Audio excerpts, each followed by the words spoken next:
আজকে বানাবো পোস্ত ছাড়া নিরামিষ বাটার পনির।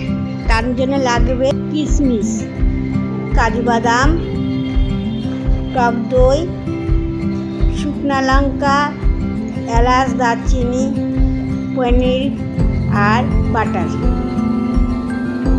পনিরটাকে কেটে নিয়ে নুন অল্প হলুদ দিয়ে মাখিয়ে নিতে হবে ভালো মতন, যাতে সারা জায়গায় নুনটা মেখে যায়। তেলটা গরম হয়ে উঠলে সব পনিরগুলো তেলের মধ্যে ছেড়ে দিতে হবে। তারপর কিছুক্ষণ ধরে নাড়াচাড়া দিয়ে একটু ভাজা করতে হবে, বেশি ভাজা করলে হবে না। একটু ভাজা হয়ে গেলে তারপরে তুলে রাখতে হবে। শুকনো লঙ্কা দুটো, ছোটো এলাচ, বড় এলাচ দিতে হবে।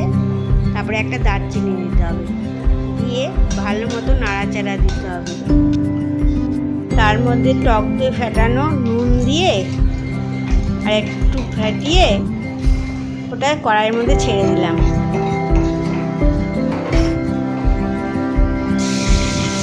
টক দই দিয়ে ভালো মতো নাড়াচাড়া করতে হবে। আর কাজু কিশমিশ বাটাটা দিয়ে দিলাম এখন, দিয়ে একটু ভালো করে নাড়াচাড়া করতে হবে, যাতে টক দইটা যে দিয়েছি সেটা ভালো মতো মিশে যায় কাজু কিশমিশের সঙ্গে।